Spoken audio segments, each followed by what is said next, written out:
शहदादपुर वाक़े ख़िलाफ़ पाकिस्तान ख़ासकेली इत्तेहाद जे सॾ ते सांगड़ प्रेस क्लब ऐं पेरूमल प्रेस क्लब अॻियां ज़िले सदर मुश्ताक सरवरी, अज़हर ख़ासकेली, महमूद ख़ासकेली, मुर्तज़ा ख़ासकेली, जब्बार ख़ासकेली, लौंग ख़ासकेली, मीर हमज़ा ख़ासकेली ऐं ॿियनि जी अॻुवाणी में एहतिजाजी मुज़ाहिरो कयो वियो।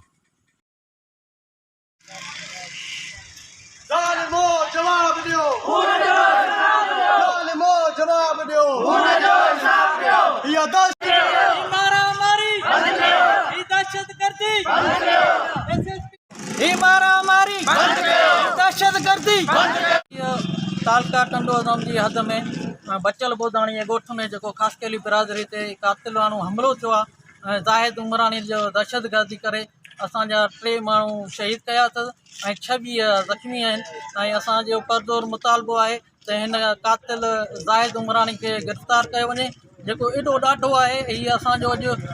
जेको 16 ॾींहं धरना लॻनि पिया पर उनजी कन ते जूं कोन दिसरे ऐं SSP सांगड़ उन धुर बणियल आहे। जीअं त शहदादपुर में जेको वाक़ियो ख़ासकेली मज़लूमनि जे मथां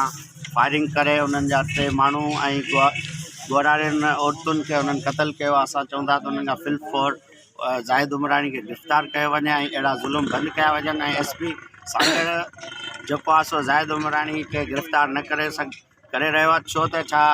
ज़ाहिद उमरानी कानून जी गिरफ़्त खां एतिरो मज़बूत थी चुको आहे जो हुनखे गिरफ़्तार न कयो पियो वञे। जेको शहदादपुर जेको वाक़ियो थियो आहे, जेके 3 औरत समेत 3 ॼणा शहीद कया विया आहिनि, उन्हनि जे ख़िलाफ़ अॼु 16 ॾींहं गुज़री चुका आहिनि, जंहिंमें अॼु असां पेरूमल प्रेस क्लब ते एहतिजाजी मुज़ाहिरो कयो आहे ऐं असांजो इहो ई मुतालबो आहे त ज़ाहिद उमरानी खे गिरफ़्तार कयो वञे। पाकिस्तान ख़ासकेली द्वारा अॼु पूरी सिंध में ऐलान मुज़ाहिरा कया विया आहिनि ऐं असांजो इहो गिरफ़्तार कयो ऐं SSP सांगड़ जेको धुर बणियल आहे उनखे